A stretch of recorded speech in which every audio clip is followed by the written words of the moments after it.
Baik, selanjutnya akan ada sambutan dari Bapak Muhammad Nasyir Ardiansah, ST, MT, PhD, selaku Ketua Program Studi S1 Teknik Industri. Kepada Bapak Nasyir dipersilakan. Tes 1, 2, 3. Suara saya kedengaran nggak? Kedengaran, Pak. Oke, bentar ya.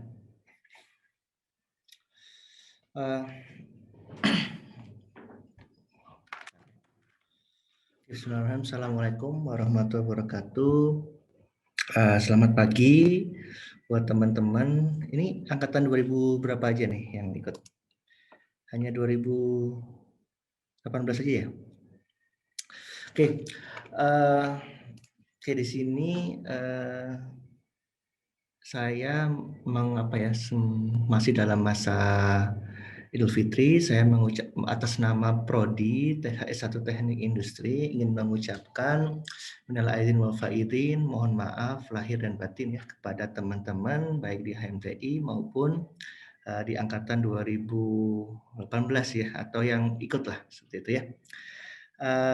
Itu yang pertama. Yang kedua adalah ya ini kita sebenarnya ingin pemanasan gitu ya, ingin pemanasan menjelang perkuliahan setelah Idul Fitri ya, setelah Lebaran.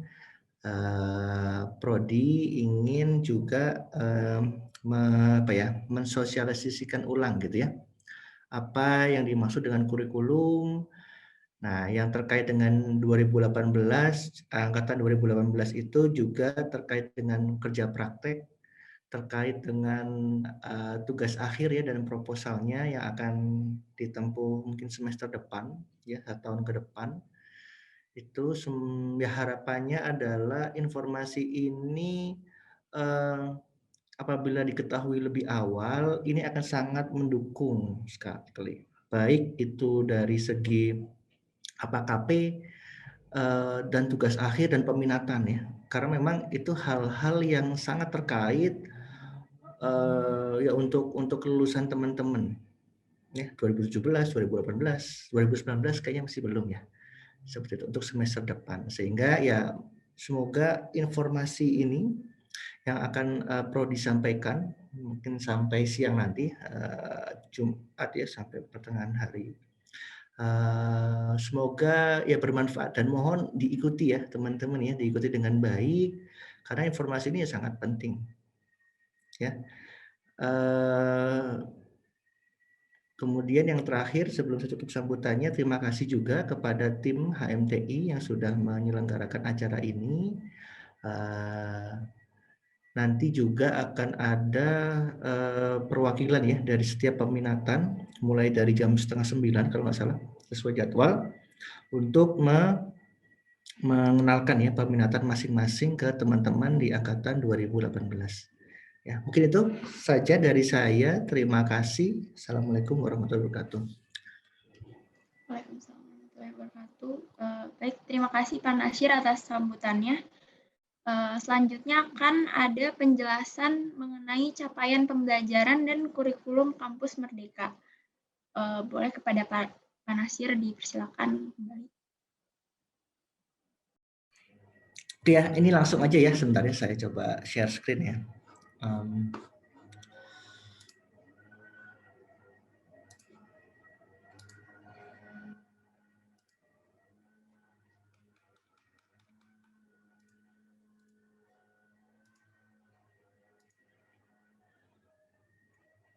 Kalau ini sudah kelihatan kah?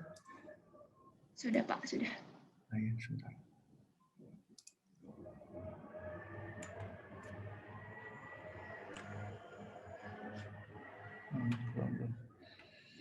Saya setting dulu ya.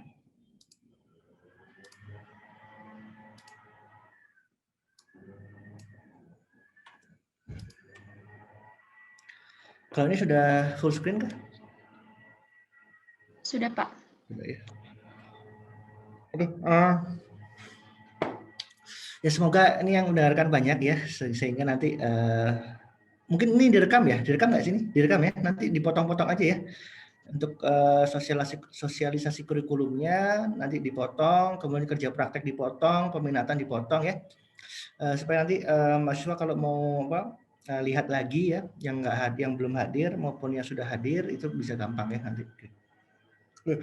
Jadi acaranya kali ini mengenai sosialisasi kurikulum ya. Yang pertama ya, berbasis luaran dan juga MBKM ya. Tahu MBKM ya? MBKM itu Merdeka Belajar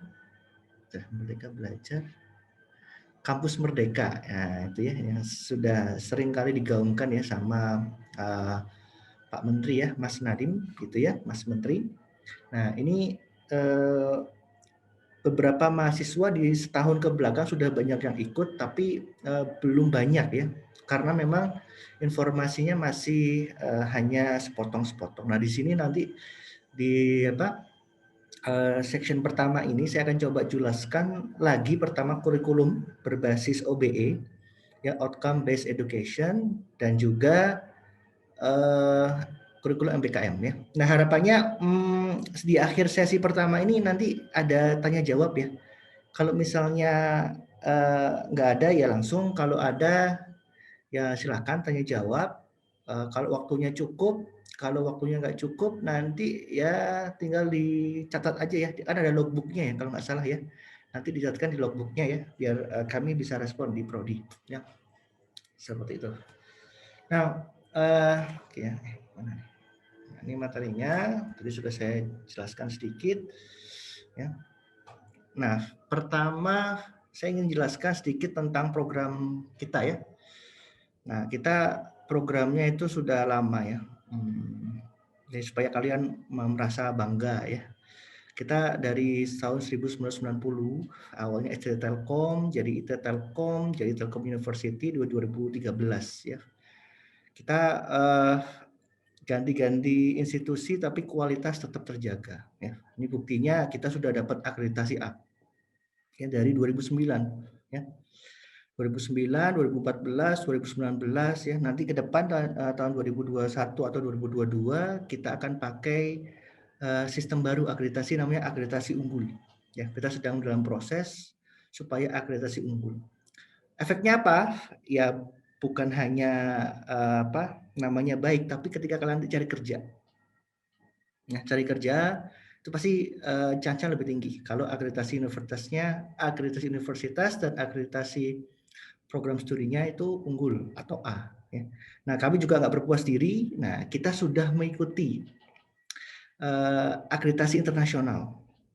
Jadi kalau yang A terus unggul tuh BAN PT ya, atau nasional, standar akreditasi nasional. Tapi kita ingin berkiprah ke internasional, kita akreditasi internasional dengan IAB ya, lembaga akreditasinya. Nah, di sini mengharuskan prodi untuk menyelenggarakan perkuliahan berbasis keluaran atau yang saya sebut tadi OBE, Outcome Based Education. Apa sih bedanya di sini? Ini berbeda, nggak seperti yang sebelum-sebelumnya.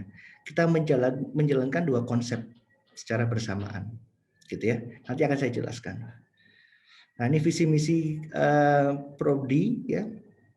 Nah, makanya saya jelaskan tadi kita visinya tinggi sekali ya. Kita berkelas dunia, internasional. Nih, yang tidak hanya mahir dalam implementasi ilmu teknik industri, tapi juga teknologi TIK. Ya, sehingga kalian nanti kan banyak belajar tentang otomasi, ya, sistem formasi, ya, ERP, ya, banyak data analitik. Nah ini untuk kalian ya. Soal dunia kerja nanti ketika kalian lulus harapannya kan langsung diterima ya. Ada yang nggak mau bekerja setelah lulus? Nah, saya kira hampir semuanya setelah lulus ingin bekerja ya. Nah kalau hanya ilmu TI saja itu nggak cukup. Kalian kalah nanti bersaing dengan yang lain. Sehingga apa? Harus punya lebihan. Lebihannya apa? Ya TIK. Kalian bisa coding, programming, kalian bisa algoritma, kalian tahu ERP, kalian tahu apapun lah yang berbau TIK, pelajari dengan baik, ya. Sehingga apa? Nah, nanti kalian kerja enak gitu ya. Nah, misinya kita ada 3 ya, pengajaran, penelitian, dan pengabdian masyarakat. Nanti fokus untuk mahasiswa di nomor 1, 2. Seperti itu ya. Pendidikan, pengajaran ya, dan penelitian. Nanti teman-teman ada yang juga mungkin meneliti. Nah, itu visi misi ya dari kita. Nah, ini OBE. Kurikulum OBE yang saya bilang tadi. Kita implementasi ini semenjak 2018, teman-teman. Mungkin tidak banyak yang tahu atau kalau yang sudah tahu apa itu OBE ya enak ya. Tapi kalau yang belum tahu, nah ini momen yang bagus ya untuk ya kita merefresh lagi apa sih itu OBE dan efeknya ke kita apa. Ya. Pertama adalah ini. Jadi bedanya dengan yang kurikulum biasa ya, kita itu ada yang namanya CPL atau capaian pembelajaran atau PLO. Apa sih ini ya? Jadi kalian mahasiswa ketika lulus itu sudah punya target. Ya, kalian itu sudah punya target harus punya kemampuan A, B, C, D, E sampai 15. Nah, kemampuan itu yang disebut CPL atau capaian pembelajaran atau bahasa Inggrisnya PLO, Program Learning Outcome. Nah, jadi kalian di akhir harus bisa 15 ini. Nah, gimana caranya? Nah, untuk apa? Nah, nanti untuk ini kita ada yang namanya profil profesional mandiri. Ya, untuk kerja ya. Jadi untuk kerja misalnya menjadi profesional, menjadi pegawai itu nanti kemampuan apa yang harus ada yang menonjol di situ. Ya. Sehingga apa ya nanti di PLO itu di capaian pembelajaran teman-teman harus ya baik dan diukur. Diukurnya gimana? Diukurnya nah dari mata kuliah. Kan nanti kan kalian ikut mata kuliah ya sudah ikut ya. Nah, itu sebenarnya nanti akan diambil nilai-nilai PLO atau nilai-nilai skill capaian pembelajaran yang harus kalian selesaikan selama masa perkuliahan dari mata kuliah. Itu nanti ada namanya CPMK atau CLO. Ya, sehingga dalam perkuliahan pasti ada yang namanya CLO, Course Learning Objective ya, tujuan pembelajaran di kelas mata kuliah. Nah, ini yang nanti ke depan akan diukur. Dan sudah diukur. Seperti itu ya. Jadi bedanya adalah kita sudah punya outcome dulu, sudah punya objektif dulu buat kalian ada 15. Nah, dipecah ke mata kuliah dan di akhir ke 15 itu harus kita ukur setiap mahasiswa kalian. Nilai pembelajaran pertama saya udah cukup belum? Kalau belum cukup harus ngulang. Jadi bukan hanya mata kuliahnya yang dapat misalnya dapat D kalian harus ngulang, enggak. Ya teman-teman kalau misalnya capaian pembelajarannya kurang ya tetap harus mengulang, harus dituntaskan. Ya.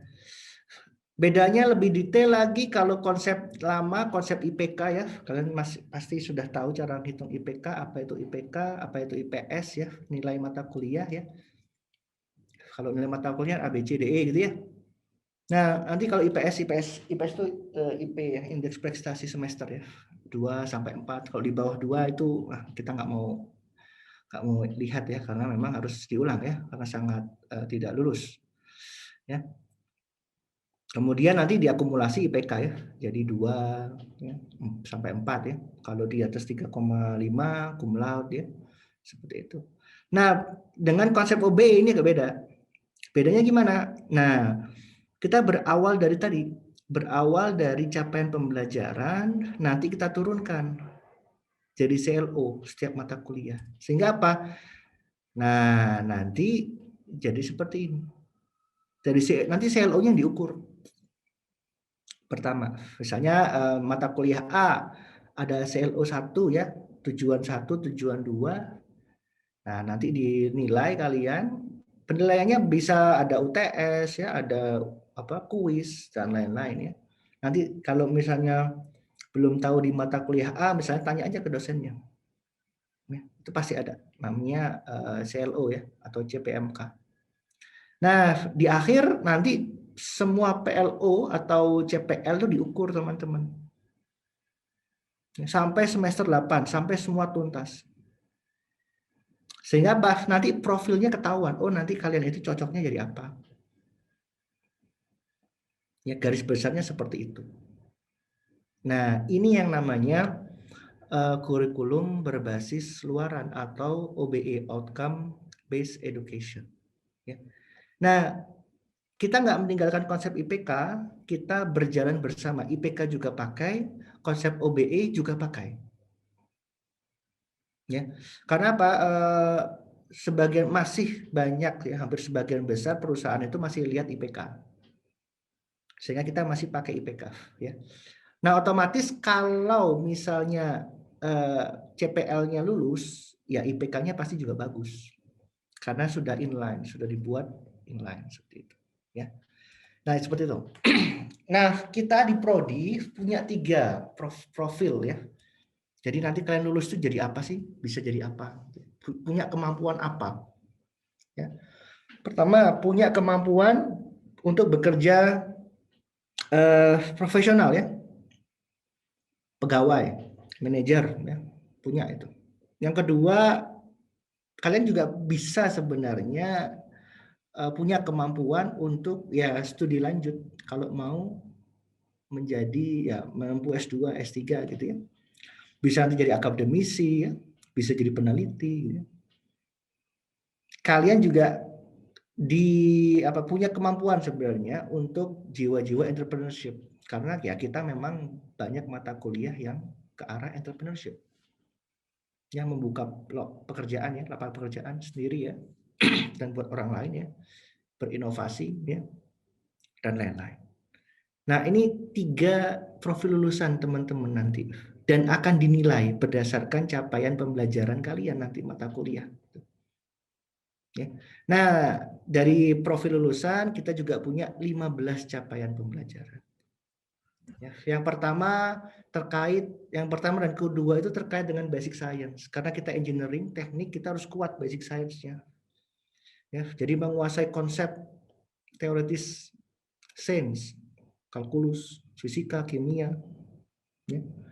Setelah menguasai, menerapkan. Ya, menerapkan untuk ya menyelesaikan permasalahan studi kasus ya. Baru yang ketiga kan keempat ya. Nah, ini setelah bisa mengimplementasikan sains alam digunakan untuk mengidentifikasi, memformulasikan masalah yang kompleks ya di objek kita sistem terintegrasi. Ya.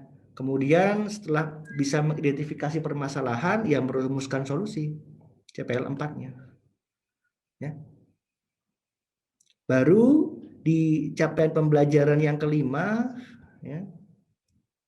Nah, ini sebentar. Nah, ini teknik perancangan, ya. Kita juga dituntut sebagai mahasiswa teknik ya bisa merancang. Bedanya dengan manajemen, kita prodi manajemen ya, kita harus bisa merancang, mendesain. Ya, sehingga kita harus bisa menguasai prinsip teknik perancangan, bisa merancang sistem terintegrasi, ya, bisa juga meneliti. Ya, 5, 6, dan 7. Sisanya itu lebih umum, ya, CPL-nya atau capaian pembelajarannya. Ya, menguasai pengetahuan teknik komunikasi dan teknologi, menguasai prinsip isu terkini, ekonomi sosial, ekologi, kemudian mampu memilih sumber daya dan memanfaatkan perangkat perancangan, ya. Mampu melakukan komunikasi secara tertulis, lisan, efektif, ya. Ini lebih umum. Ya.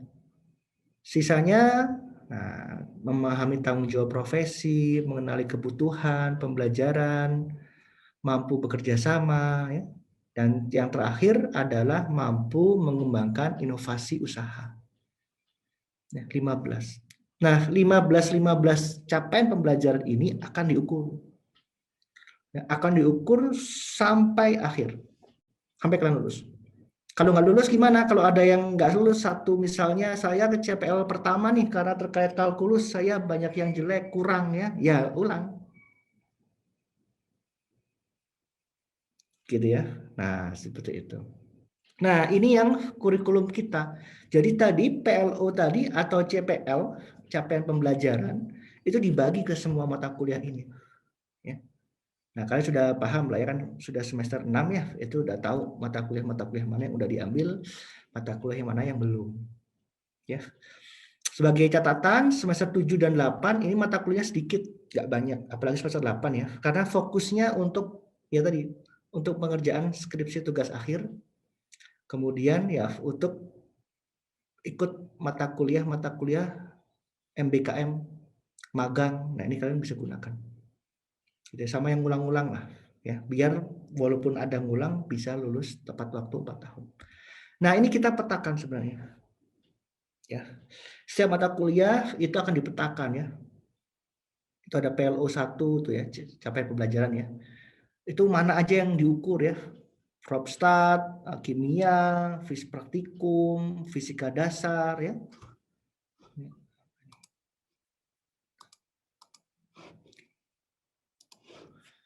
Kemudian PLO2 ya, ini kita petakan mana yang terkait, kita petakan ya. Sama semuanya kan sudah dipetakan. Di sini. Nah, semuanya dipetakan sehingga ya itu ya. Nah, terkait itu, nah kita harus memastikan bahwa CPL kalian tuh di atas 50 ya untuk sekarang ya, supaya lulus. C itu 50 ya kalau angka C. Sehingga apa ya, kita harus pastikan ya, kalian itu kalau di mata kuliahnya, kan nanti ada evaluasi ya, ujian gitu ya. Kalau kurang dari 50, itu ada remedial namanya. Kalian tuh bisa mengajukan remedial. Ya. Ikut remedi aja. Sehingga apa, nanti tujuan mata kuliahnya CLO, CPMK-nya di atas 50. Supaya apa? Nanti PLO-nya juga di atas 50. Gitu ya. Nah, kalau misalnya tetap ada yang di bawah 50 PLO-nya gitu ya. Nah, nanti kalian bisa kalau nggak di bawah 50 lanjut aja ya. Kalau di bawah 50 ya maka kalian harus cek nanti ya. Pengukuran PLO-nya apakah sudah selesai atau belum. Ya. Nanti saya kasih ilustrasi ya. Selesai itu gimana? Kalau belum selesai PLO-nya diukur, mata kuliahnya diperbaiki di mata kuliah depan. Ya. Kalau sudah selesai ngulang mata kuliah yang direkomendasikan. Nah, proses ini akan dipantau oleh dosen wali dan prodi. Ya. Sehingga Pak, untuk memastikan nilai PLO kalian, capaian pembelajaran kalian itu di atas 50, artinya lolos semuanya. Ya, di situ ya konsepnya ya. Di monitor. Contoh ya. Ini adalah tabel pengukuran. Jadi PLO1, CPL1 itu kapan diukurnya? Secara normal ya, nota reguler. Oh, diukur semester 1, 2, 3, dan 4. Setelah itu udah nggak diukur lagi. Berarti kalau nilai PLO kalian di semester 6 ini masih kurang, nanti akan dilaporkan, gitu ada raportnya. Harus ngulang. Ya. Contoh ya. Ada mahasiswa ya, nilai CPL-nya pertamanya 44 setelah diakumulasi. CPL 4-nya itu 45. Nah, CPL pertamanya kan sudah nggak diukur lagi karena sudah di semester 6. Maka dia harus ngulang mata kuliah di semester 4 untuk memperbaiki nilai CPL-nya. Nah, untuk CPL 4 di sini ya, 4 ini ya. Karena masih diukur di semester 8, maka nggak usah ngulang. Perbaiki aja nilainya di semester 8. Ini 8 harusnya ya. Sehingga nanti naik. Kalau toh masih di semester 8 belum, masih jelek juga, ya harus ngulang. Seperti itu. Bahkan sampai ujian khusus. Ya, nah ini contohnya. Oke. Nah ini contoh nilai rata-rata pencapaian 2017. Ini contohnya ya, kita sudah ukur, masing-masing sudah diukur. Ya. Ini untuk 2018. Sorry. 2018 ya. Tingkat 3 ganjil, yang genap belum selesai karena ya. Nah, ini nilainya. Ya, rata-rata sudah di atas 80 di atas 50 semua, aman. Hanya perintilan-perintilan kecil. Ya, yang di bawah 50. Nah, itu mahasiswa itu yang nantinya harus menolak. Ya. Oke. Ini untuk 2019 karena masih tingkat 2, selesai pengukuran semester kemarin ganjil, genap semester ini belum selesai, dan juga angkatan 2020. Karena hanya beberapa yang sudah diukur. Oke, jelas ya. Ini nanti akan dilaporkan ke teman-teman mahasiswa melalui Igrasias. Gitu ya. Oke, itu untuk kurikulum. Nah, sekarang kampus kampus Merdeka ya. Nah, ini kampus Merdeka ini intinya gini. Teman-teman itu diharapkan tidak hanya aktif di perkuliahan, tapi kalian itu bisa aktif di kegiatan non perkuliahan. Ya, seperti pertukaran belajar, magang, mengajar di sekolah, riset, proyek kemanusiaan, wirausaha, ya, membangun desa. Nah, ini bisa. Ya. Kalau dulu sebelum kampus Merdeka itu ya silahkan, tapi tidak diakui sebagai SKS. Kalau sekarang itu diakui. Kalian bisa lapor, kemudian nanti akan diakui kegiatan kalian. Tidak semua kegiatan, nanti ada pembimbingnya, pembimbing kayak KP gitu ya. Nah, di situ nanti tinggal ini saja. Nah, di sini ada banyak ya, ada pertukaran pelajar. Ya. Ini kalau kalian melakukan exchange, dual degree, short course, joint degree, ya, atau program lain, itu nanti bisa diakui. Dan selama ini juga sudah diakui. Ya. Ada magang, praktik kerja ya. Kalian magang pun itu nanti akan diakui kegiatannya. Jadi SKS. Contoh ada web, digital talent, ya. Ada magang BUMN dan lain-lain. Itu silakan ikuti, nanti akan ditransfer menjadi SKS. Ya. Ada yang mengajar di sekolah, ya. Kemarin itu ada program kampus mengajar. Ada satu orang dari TI diterima, ya. Dia mengajar di kalau nggak salah SMP ya. Nah, itu setara 6 sampai 12 SKS. Ya, diakui. Ya. Ada yang riset, juga ada ya, magang riset di riset center. Ya. Ada yang ikut penelitian dosen, itu bisa. Ya. Kalau proyek kemanusiaan belum ada, ya, dan kita masih dalam proses untuk gimana menyetarakannya. Kalau kegiatan wirausaha udah banyak, ada program REP entrepreneurship ya dari BTP itu tahun kemarin sudah ada 2017 yang ikut kalau nggak salah Takia. Nanti mungkin anaknya udah di sini ya.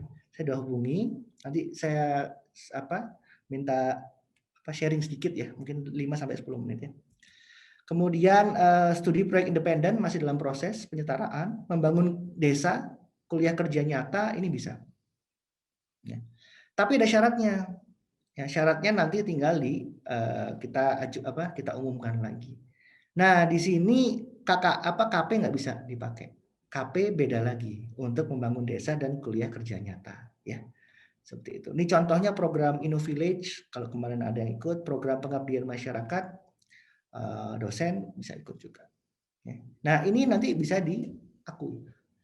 Nah, prosesnya gimana? Ya, nggak tiba-tiba ujuk-ujuk Pak saya sudah melakukan, tolong diakui sebagai SKS, nggak bisa. Harus lapor dulu. Ya. Karena apa? Nanti setelah lapor, program studi PPDU universitas nanti akan melihat itu bisa dikonversi nggak kegiatannya, layak nggak, dan berapa SKS, dan mata kuliah apa yang akan menjadi tempat konversi. Kalau bisa, ya nanti tinggal tinggal dilaporkan, diikuti ya. Nanti program studi akan menentukan pembimbing akademik. Ya nggak dilepas. Ya. Nah, diakuinya kapan? Diakuinya semester depannya, setelah selesai kegiatannya. Ya. nanti kalian presentasi, ya mahasiswa dan pembimbing akademiknya presentasi, nanti ditentukan nilainya berapa. Karena apa, mau nggak mau kan menggantikan mata kuliah. Kalau menggantikan mata kuliah ada nilainya, seperti itu. Oke ya. Dan seterusnya. Ya, nah ini silahkan nanti didiskusikan dengan saya di prodi, tim di prodi, dan juga dosen wali. Ya, dosen walinya. Oke. Nah, ini implementasinya. Nah, nanti SKS yang digantikan yang mana? SKS mata kuliah peminatan. Ya. Kita punya 15 SKS. Nah, ini yang nantinya digantikan.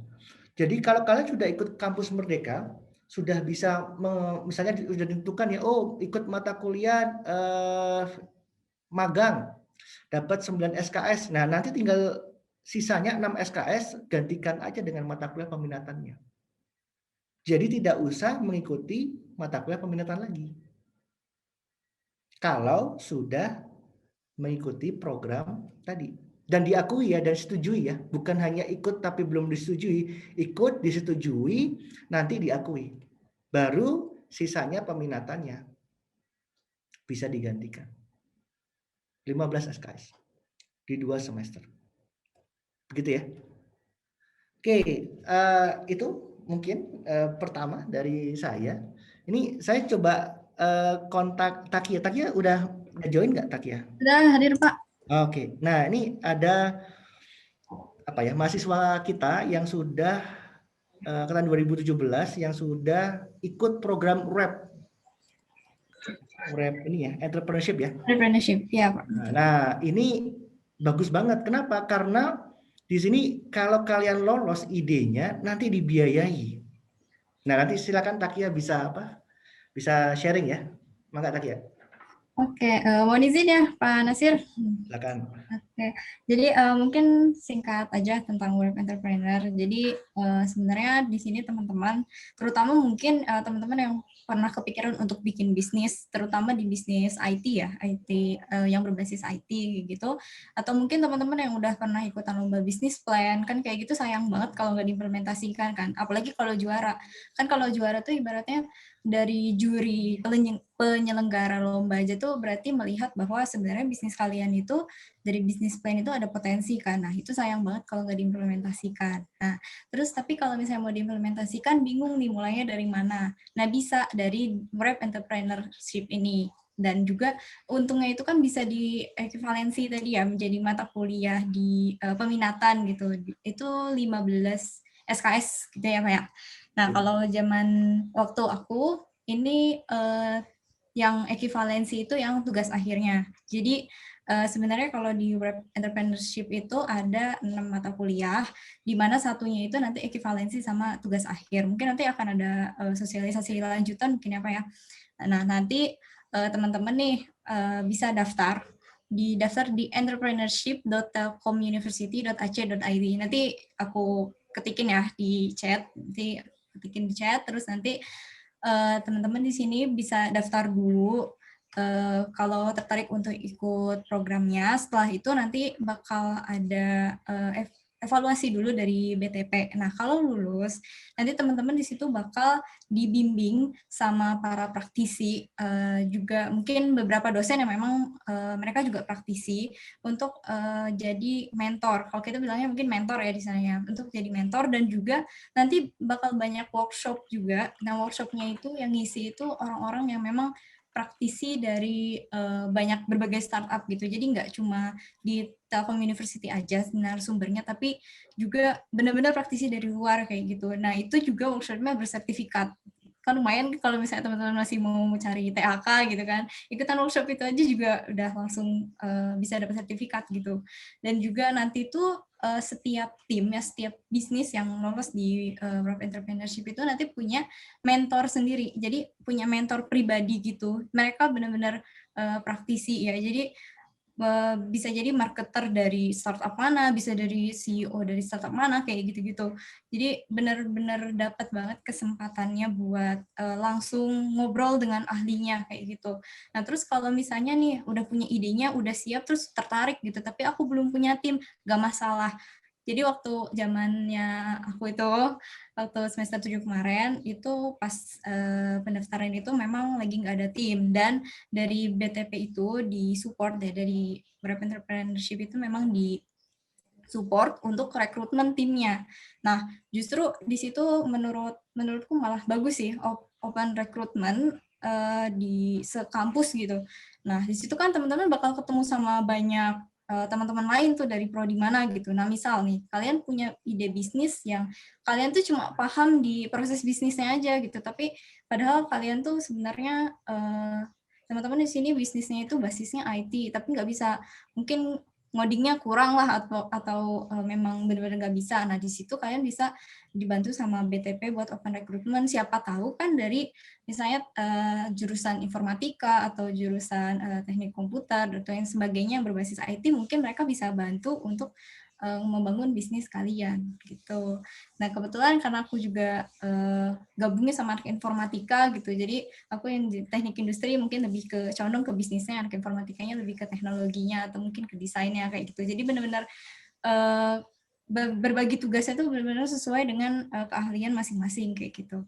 Mungkin segitu Pak Nasir.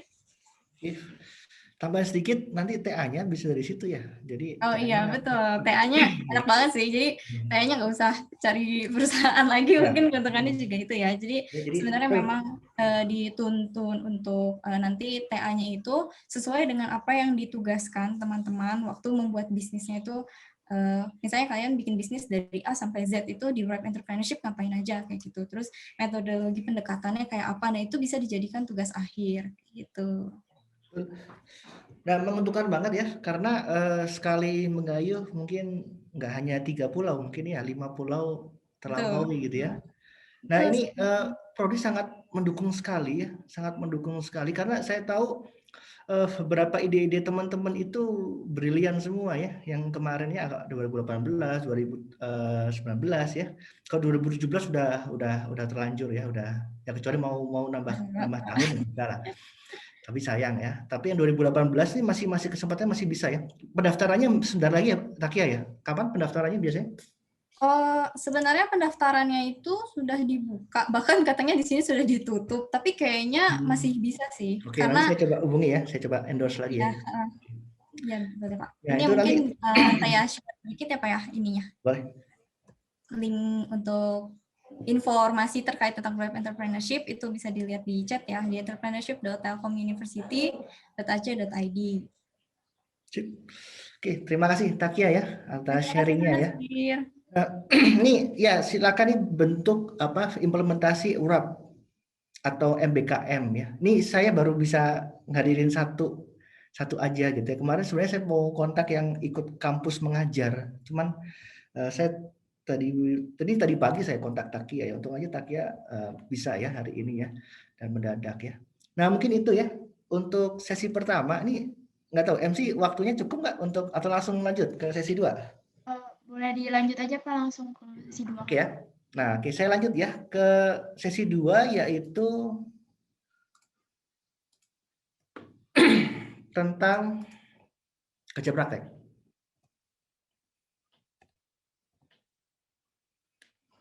Oke ya. Ini kerja praktek ini sebenarnya krusial gitu ya. Teman-teman harus kok ini salah.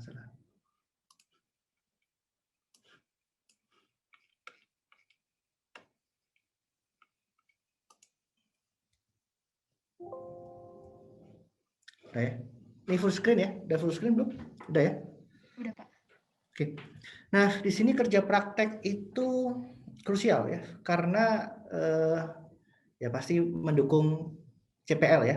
Ini saya jelaskan dulu CPL-nya. Ini contoh ya. Ini CPL-nya, ini CPMK atau CLO ya. Jadi setiap mata kuliah itu pasti ada ininya. Ya, kalau ada dosen yang nggak ngasih tahu, minta. Karena ini nanti akan diukur teman-teman.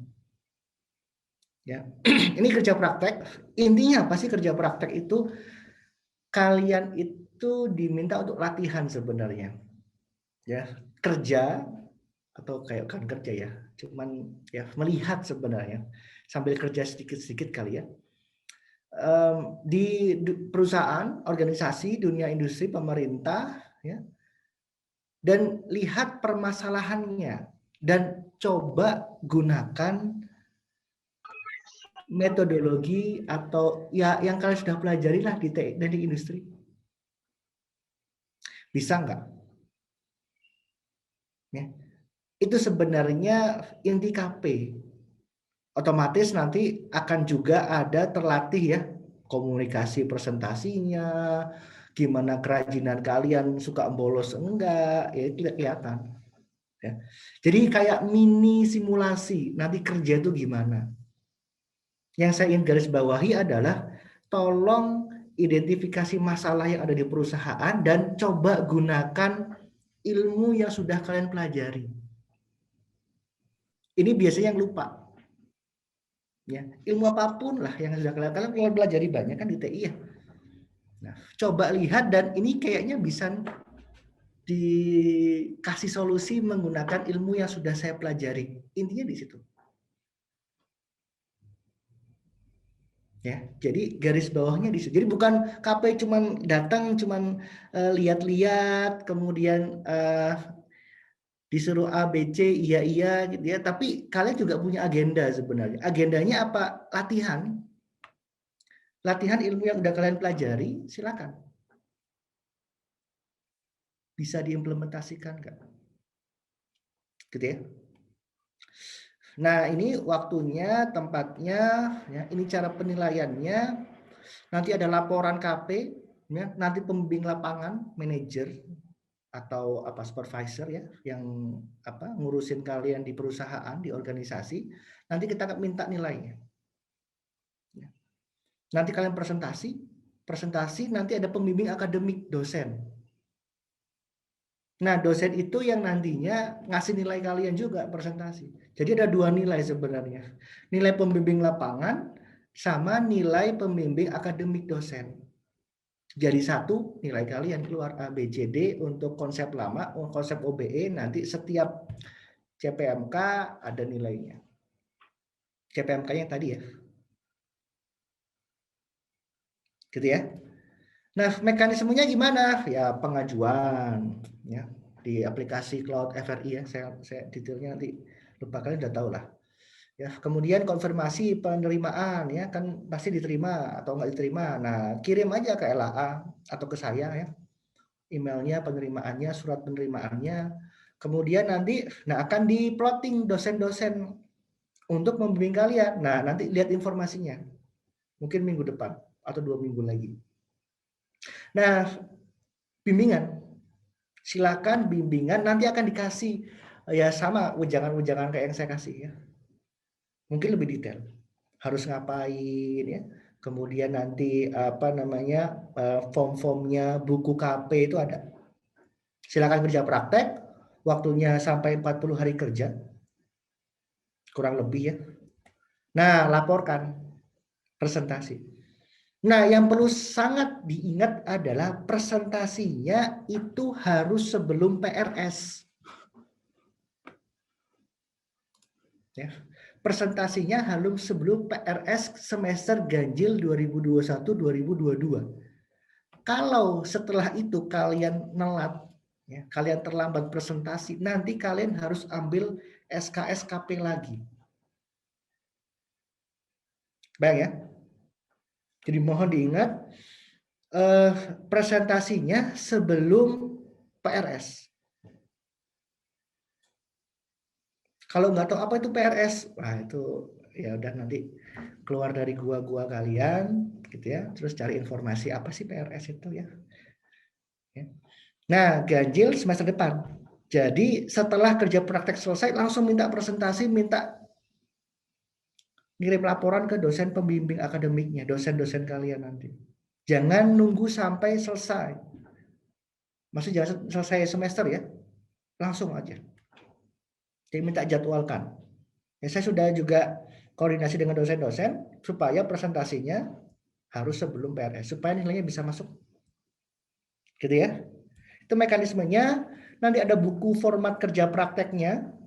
Ya, ini nanti dibagiin, ya, tenang aja. Isinya yang tinggal laporkan saja. Ya. Nanti ada nilai. Ini format contoh ya. Ini semoga ya ini udah saya coret-coret. Yang kiri ini contoh dikasih nilai dari pembimbing akademik, pembimbing lapangan, manajer. Yang di kanan itu penilaian dari dosen setelah kalian presentasi. Digabungkan nanti dapat nilai. Jelas ya? Seperti itu. Nah, ini yang nantinya harus kalian lihat. Nah, ini kaitannya, ini sangat penting sekali. Kerja praktek dan tugas akhir. Ini sangat terkait sekali. Ya. Kesulitan pertama yang sering sekali dialami oleh mahasiswa tingkat akhir ketika tugas akhir itu pertama proposalnya itu susah mengidentifikasi masalah.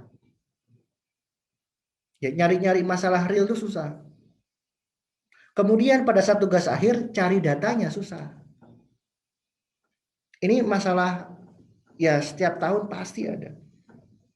Nah, sehingga apa? Nah, jadikan kerja praktek ini adalah peluang teman-teman selain ikut kerja praktek, tapi juga peluang untuk masuk perusahaan. Masuk ini artinya ya dapat izin lihat aktivitasnya, identifikasi masalahnya. Saya pesankan lagi ya, jangan hanya datang, ikuti flow-nya, selesai pulang, nanti setelah 40 hari selesai. Enggak, jangan hanya itu. Kalian intip-intip juga, apa sih masalahnya, tanya-tanya. Dan kalian coba lihat, ini masalahnya bisa diselesaikan enggak dengan TI, dengan yang kalian sudah pelajari.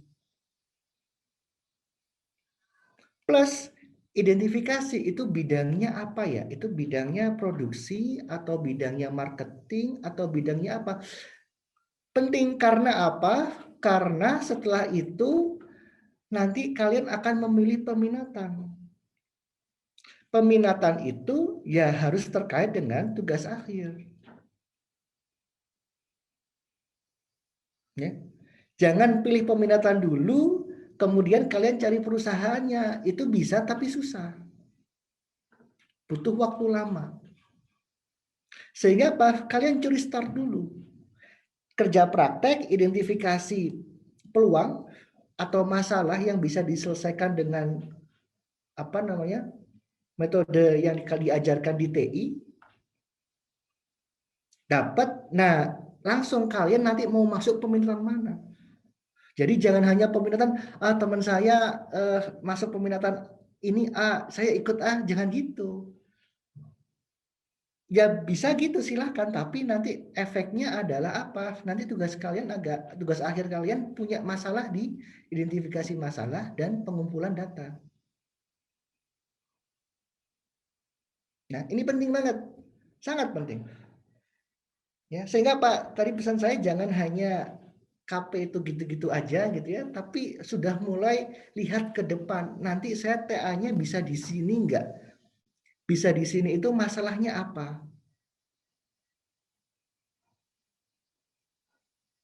Ya, baru pilih peminatannya. Ya, seperti itu ya alurnya ya yang idealnya seperti itu. Nanti proposal ya silakan aja. Proposalnya masalahnya dari perusahaan KP kalian sudah masuk.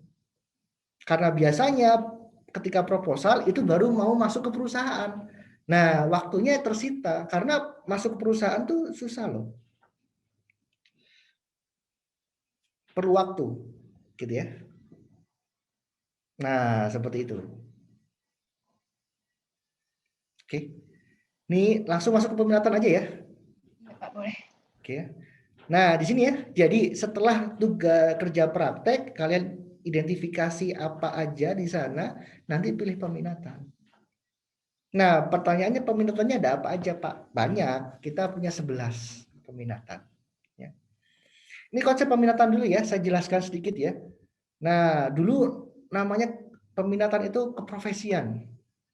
Ya.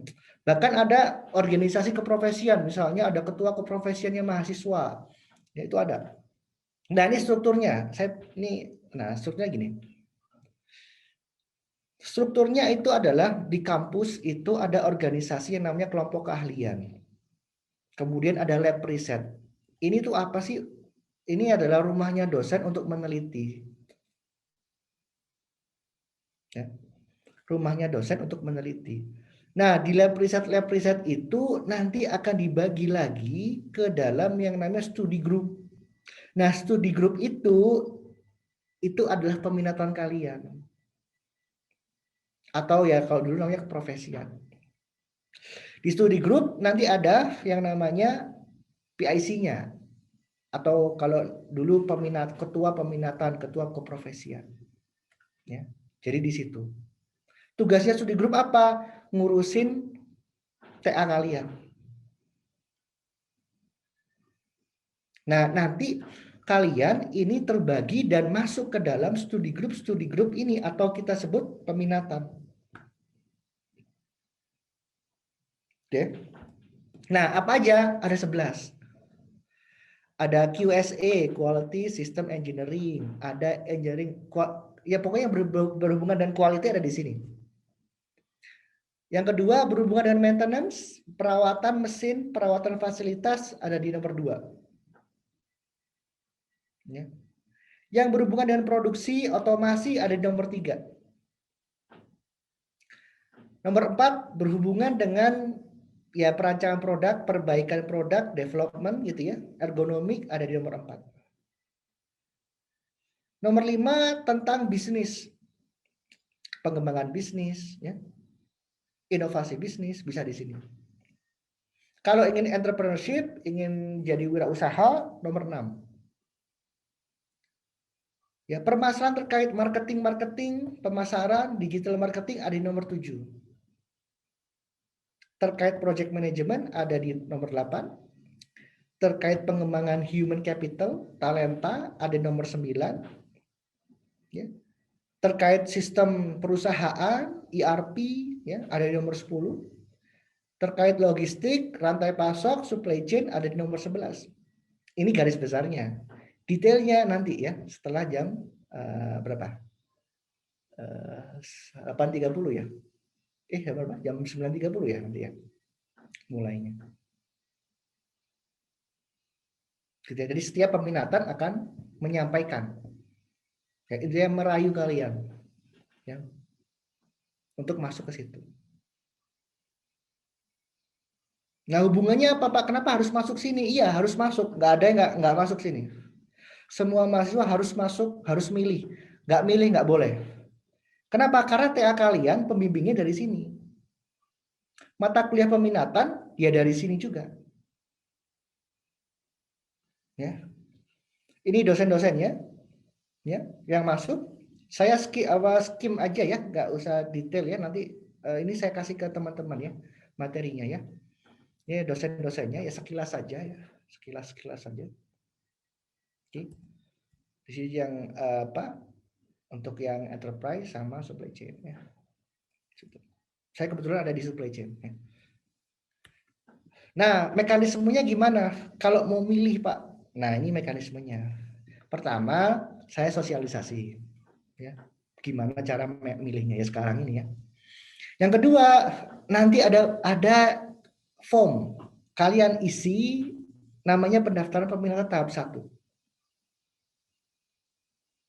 Ya. Mahasiswa isi, silakan isi.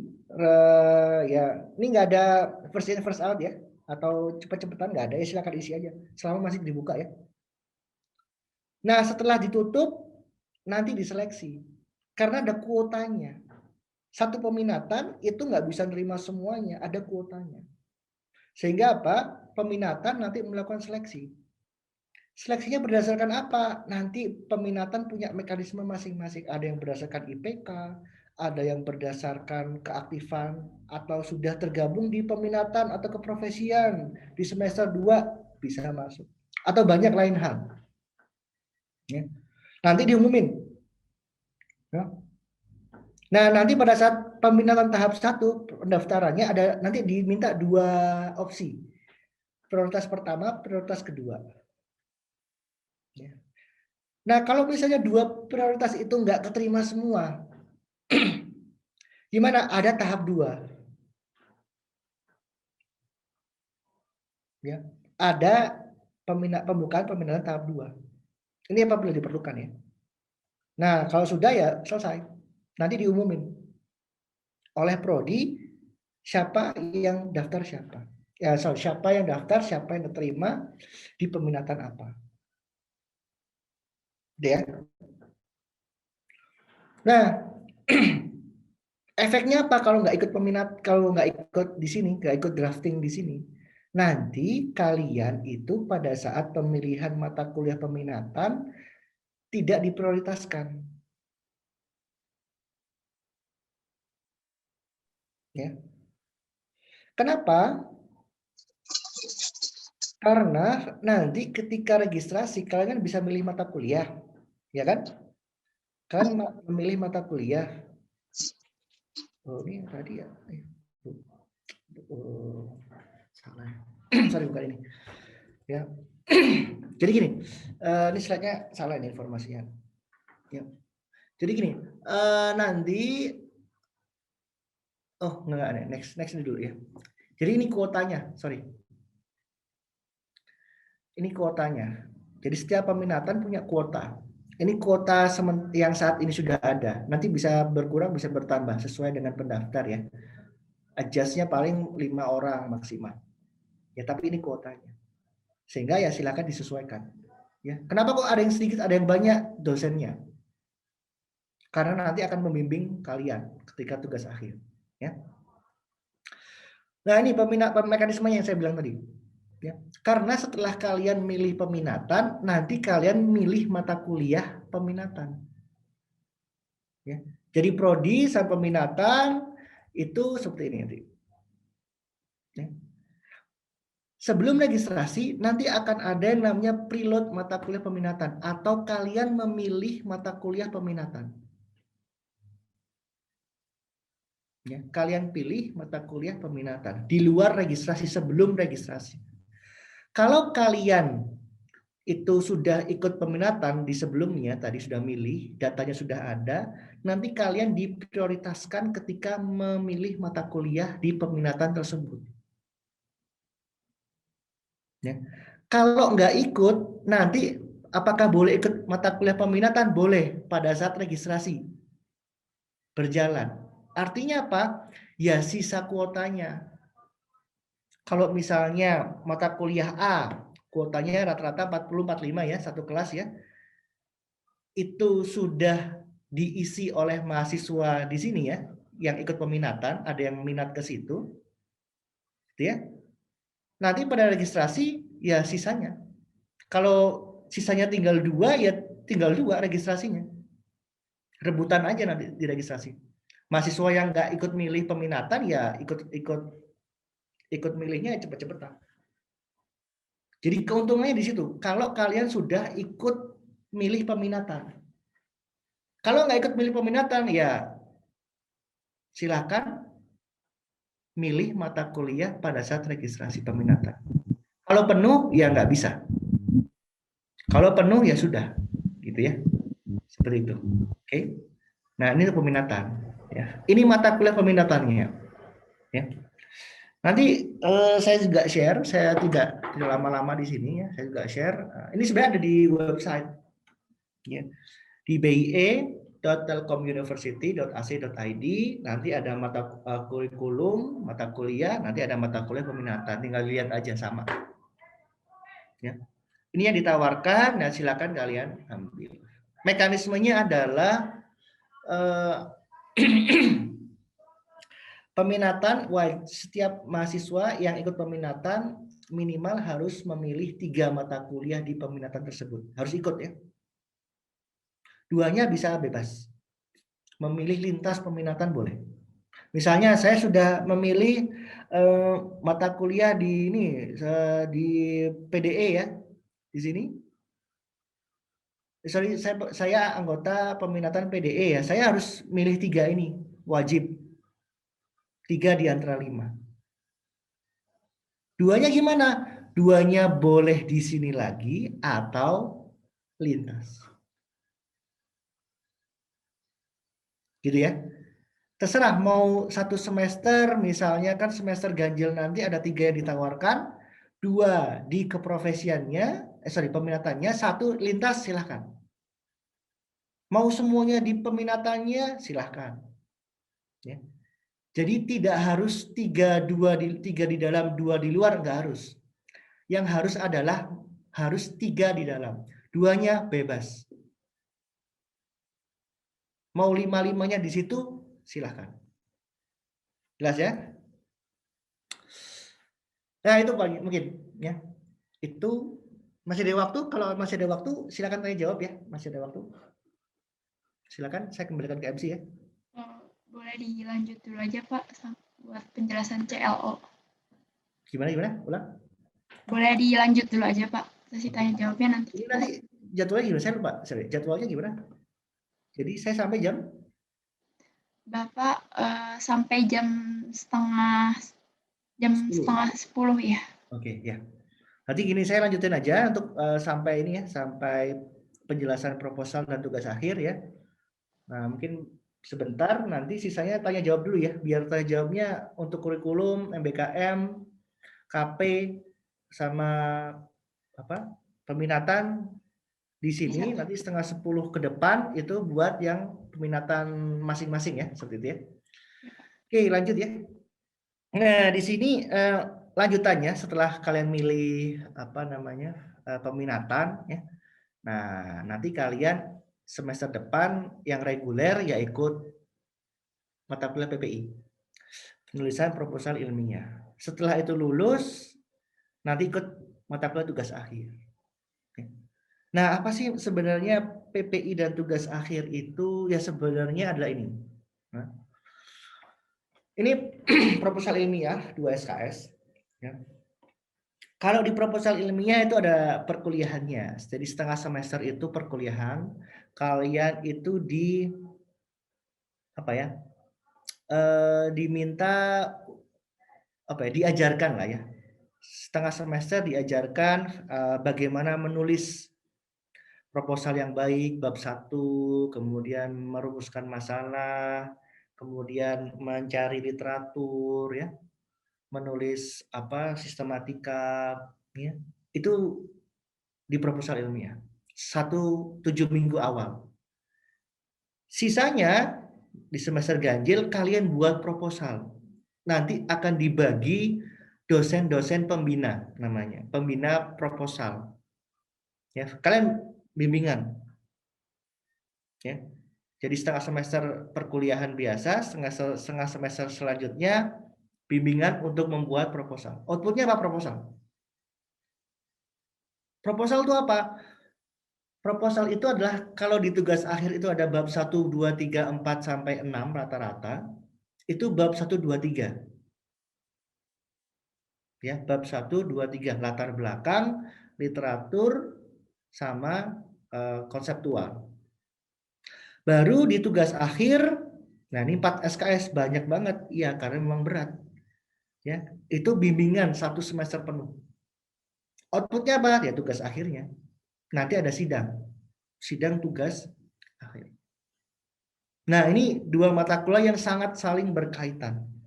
Ya, biasanya pembina di proposal ilmiah itu adalah pembimbing 1. Jadi berlanjut, gitu ya. Otomatis ya kalau kalian masuk di peminatan misalnya bisnis analis ya aja terkait situ. Sehingga apa? Kalian dapat pembina yang berkompeten di bidang itu. Harapannya seperti itu ya. Nah, apa mekanismenya? Tugas akhir dulu ya. Apa sih tugas akhir itu?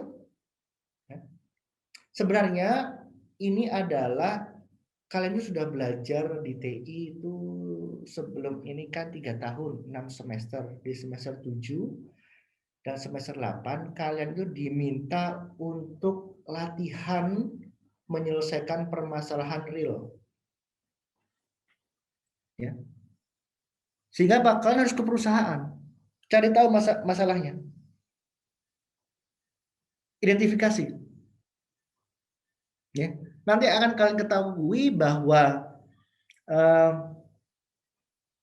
misalnya sakit kepala itu sebuah permasalahan itu ya, misalnya saya sakit kepala, itu ada banyak faktor.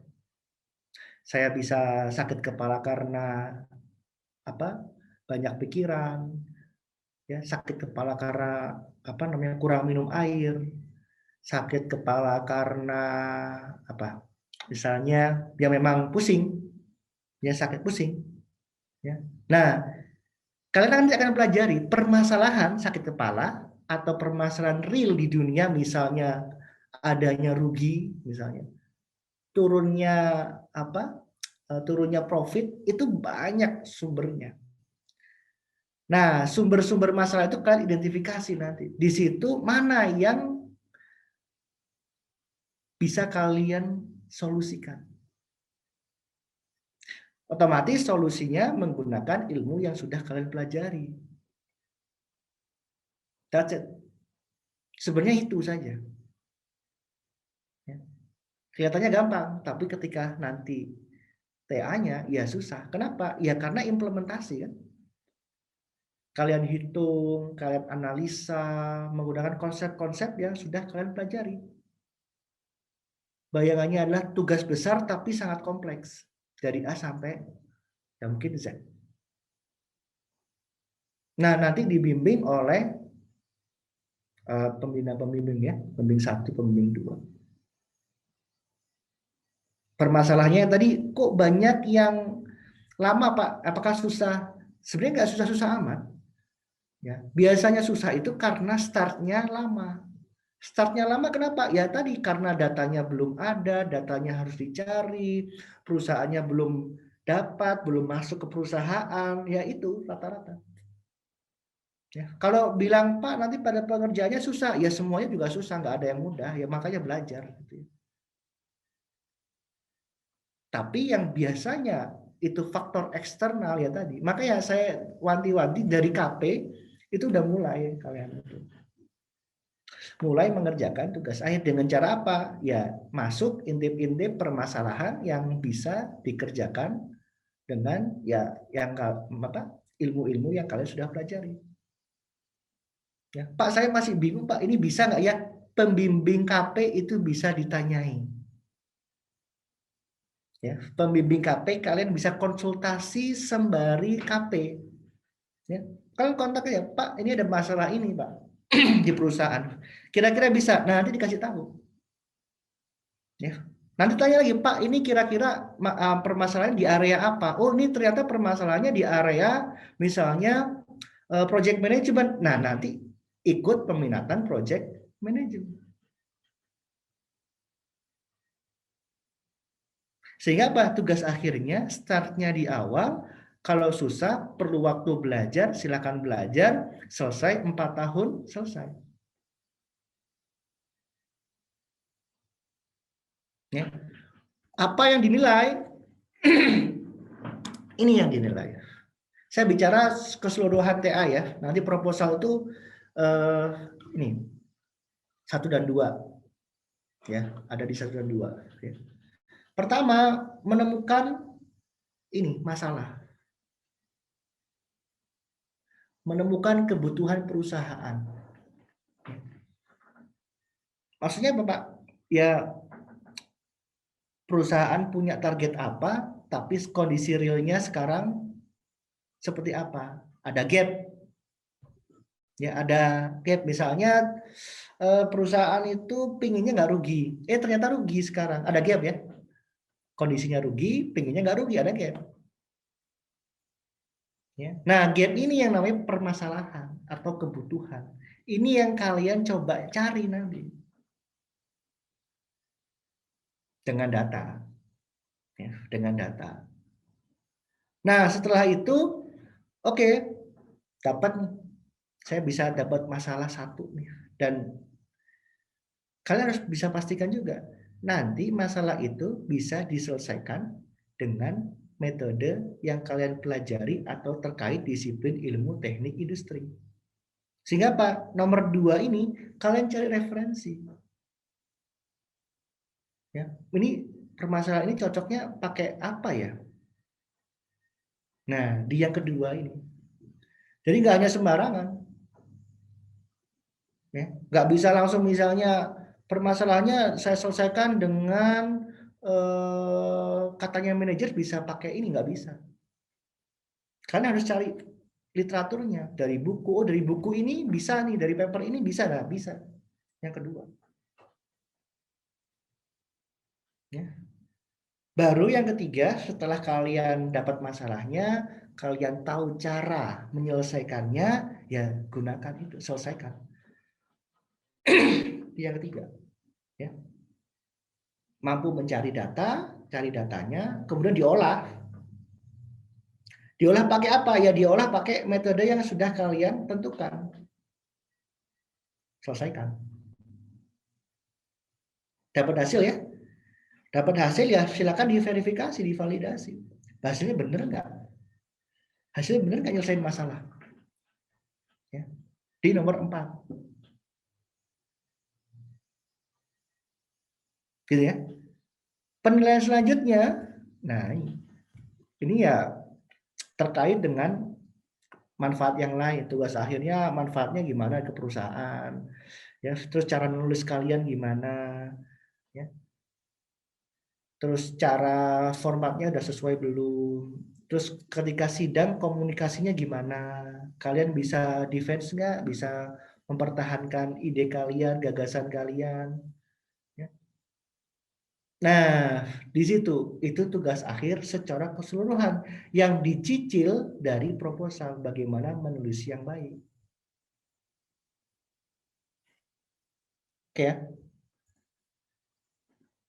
Nah, untuk lebih detail, nah saya nggak mau mendahului karena nanti pada saat kalian ngambil proposal ilmiah, ya penyusunan proposal ilmiah di setengah semester itu dijelasin secara detail, ya seperti itu.